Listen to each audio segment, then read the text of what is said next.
Las constantes y las rupturas. El Grupo de Memoria Histórica encontró en su informe que a lo largo de 6 décadas de conflicto hay problemas que han tenido continuidades y rupturas en determinadas coyunturas. Se trata del problema agrario continuamente aplazado, de las limitaciones y las distorsiones de la democracia, de la manera como se ha construido el Estado, del narcotráfico y de las influencias y presiones de las políticas internacionales. El problema agrario. La tierra está en el corazón del conflicto colombiano, no solo porque nunca se hizo una verdadera reforma agraria y la tierra sigue siendo una promesa incumplida para buena parte de los campesinos, sino porque no se ha podido modernizar la tenencia y el uso de los recursos rurales. Hay un déficit de Estado en el campo y una fuerte presencia y arraigo de los grupos armados.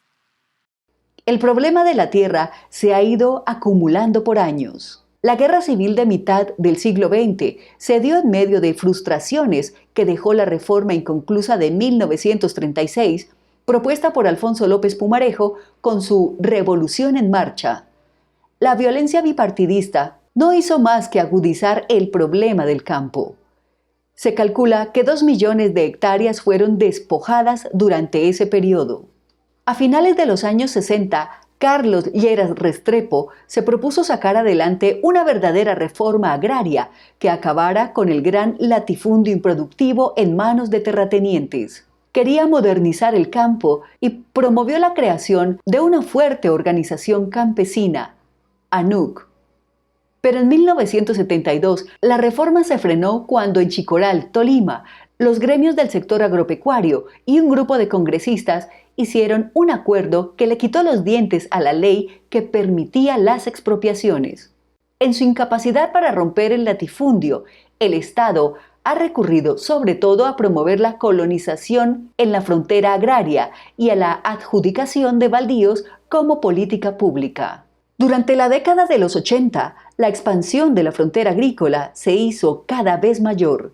Miles de colonos llegaron a zonas selváticas y olvidadas, empujados por la crisis del café y por el auge de las agroindustrias, la minería, el petróleo y la coca.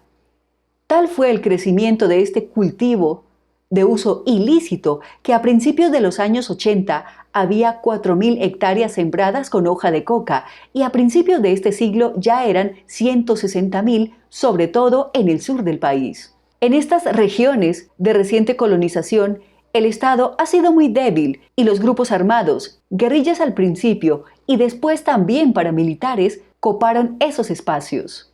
Esta situación se agravó con la apertura económica de principios de los 90, que lanzó a un sector en crisis a competir en el mercado internacional sin apoyo suficiente del Estado. Agroindustrias medianas y campesinos pobres terminaron quebrados. Los primeros se volcaron a la ganadería y los segundos a la coca.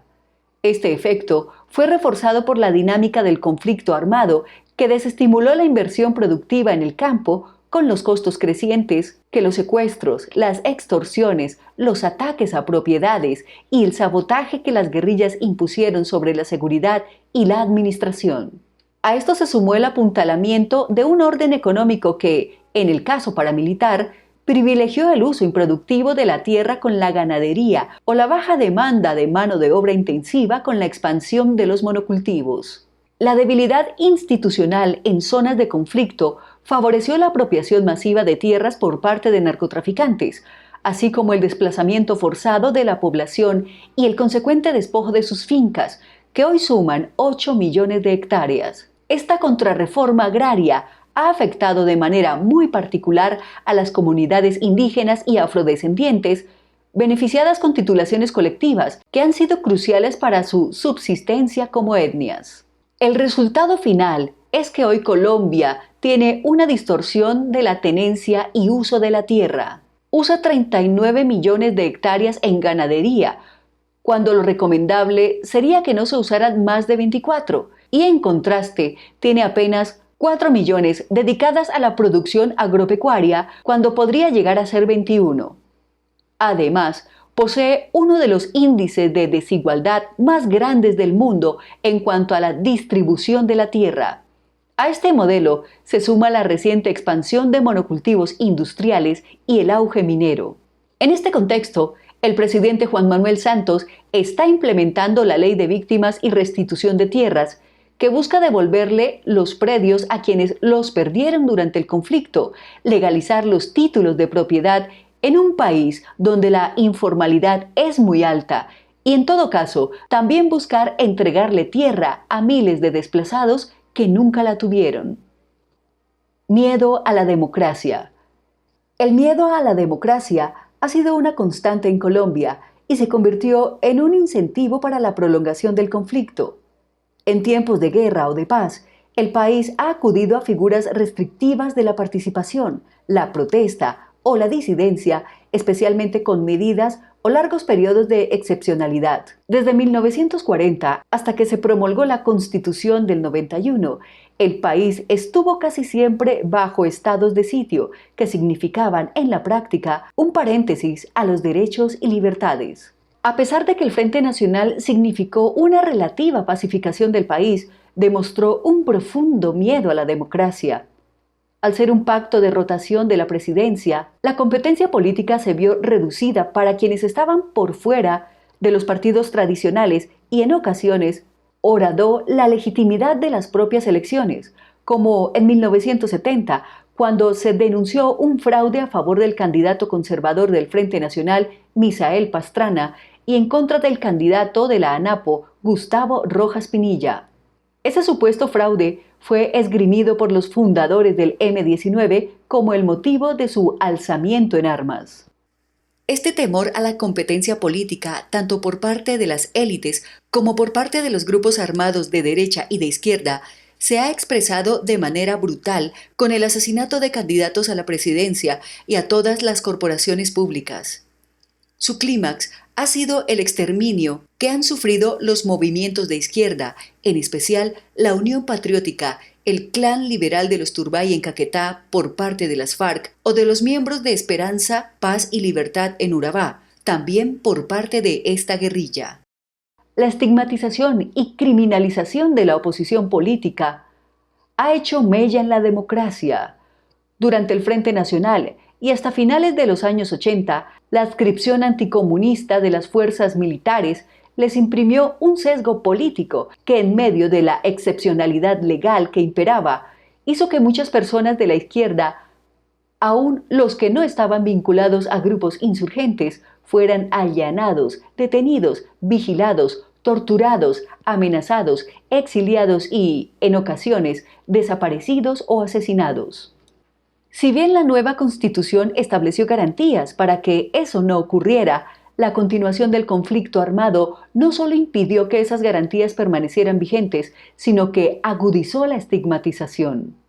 La Constitución del 91, que encarna una promesa de democracia profunda, inspiró temor tanto en guerrilleros como en paramilitares, razón por la cual apostaron por su fracaso.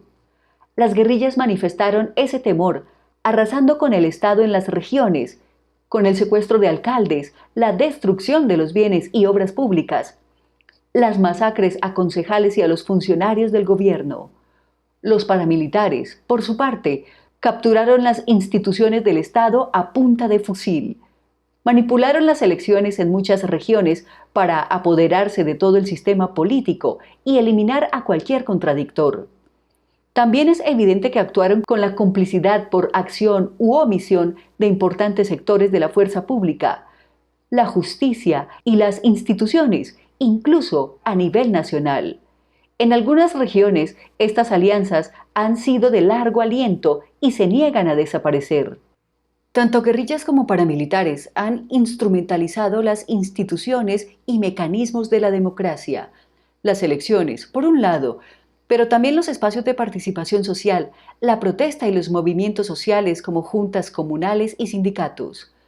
Unos y otros han castigado con violencia los gestos de autonomía que han hecho las comunidades y los líderes sociales. Casos como el de las comunidades de paz o los resguardos indígenas que han sido sometidos al asedio armado sistemático demuestran cuánta intolerancia ha habido con las comunidades autónomas.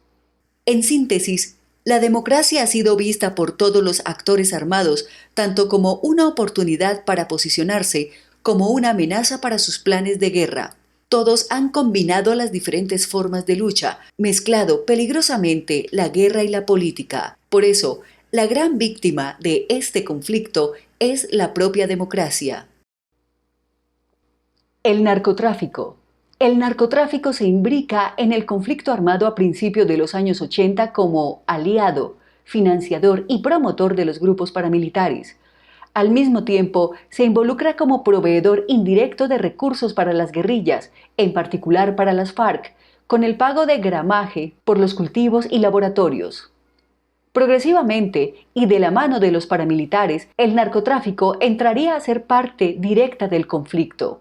Mantuvo confrontación en algunas regiones con las guerrillas por el control de rutas y cultivos y en tiempos más recientes, incluso estableció alianzas con ellas. El narcoterrorismo que emprendió el cartel de Medellín en la década de los 80 tuvo un profundo impacto en la guerra, pues debilitó al extremo al Estado, generó un rechazo generalizado a los actores violentos y distorsionó por completo la naturaleza del conflicto cuando, por ejemplo, miembros del cartel de Medellín cometieron crímenes contra la Unión Patriótica. También es claro que desde su nacimiento, el narcotráfico ha querido tener influencia política y hacerse al poder del Estado. No de otra manera se explica que Pablo Escobar lograra un escaño en el Congreso, que el cartel de Cali haya financiado la campaña del presidente Ernesto Samper y que las AUC, financiadas por el narcotráfico, se hayan convertido en una fuerza política detrás de congresistas, alcaldes y gobernadores. Posiblemente el mayor impacto que ha tenido el narcotráfico en la guerra colombiana ha sido la manera como se han cruzado la lucha contrainsurgente y la lucha contra las drogas. Esto fue particularmente llamativo en el Plan Colombia, que fue aprobado como un plan para detener la producción y comercio de cocaína y terminó siendo el punto de quiebre en la guerra contrainsurgente, ya que el 60% de sus recursos se asignaron al fortalecimiento de las fuerzas militares. Hay que decir que mientras duró este plan, el discurso del Estado no establecía diferencias entre guerrilla y narcotráfico y se trató a los grupos insurgentes como carteles de la droga. Este desconocimiento del carácter político de las guerrillas y su designación como meros criminales tuvo consecuencias como la extradición de jefes de estos grupos armados, a pesar de que la Constitución prohíbe que los delitos políticos sean juzgados por otras naciones. Su incidencia en el problema agrario también es muy importante. Desde hace 3 décadas, los narcotraficantes se han hecho a las mejores tierras del país, a veces comprándolas por encima del precio para lavar activos y distorsionando el mercado, y, en otras, haciéndose a ellas a la fuerza por razones de control territorial y para impulsar los cultivos ilícitos. No hay que subestimar el cambio cultural que ha dejado el narcotráfico. El imaginario del dinero fácil y el ascenso social inmediato no solo ha funcionado como un incentivo para la violencia entre jóvenes y sociedades marginadas, sino que en ocasiones ha conspirado contra las posibilidades de equidad y democracia que tiene la sociedad colombiana. Las influencias y presiones de las políticas internacionales. No cabe duda de que Estados Unidos ha sido el país que más ha influido en el conflicto colombiano. Primero con su doctrina anticomunista y contrainsurgente en el marco de la Guerra Fría, luego con la guerra contra las drogas y finalmente con su cruzada contra el terrorismo. Su presencia ha estado signada por el tutelaje político, pero también por la ayuda financiera. El Frente Nacional adoptó una política dual de reformas inspiradas en la Alianza para el Progreso por un lado y por la doctrina del enemigo interno difundida por Estados Unidos y que alcanzó su máxima expresión con el Estatuto de Seguridad Nacional de Turbay Ayala.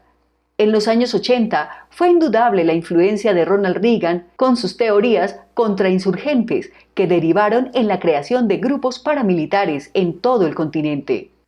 La guerra contra las drogas emprendida por Estados Unidos transformó por completo la actuación de fuerza pública en Colombia. Primero, doctrinariamente, al identificar el conflicto como un asunto sobre todo criminal. Segundo, porque en el Plan Colombia se incluyó una enmienda sobre estándares de derechos humanos severamente vigilados por el Congreso de ese país, que se convirtió en un incentivo para modernizar y civilizar a la fuerza pública.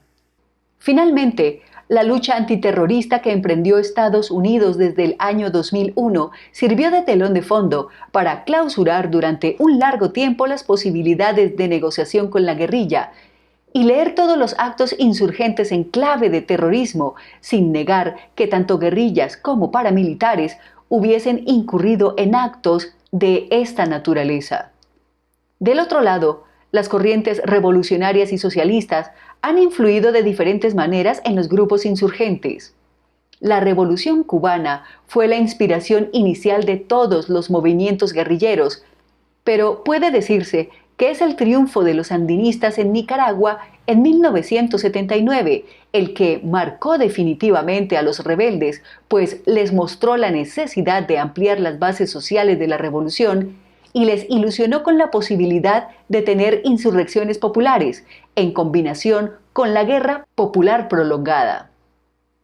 La caída del socialismo crea una tendencia mundial de cierre de los conflictos internos por vía negociada a finales de los 80 y principios de los 90, incluyendo el nicaragüense, que se define en unas elecciones luego de una desgastante guerra.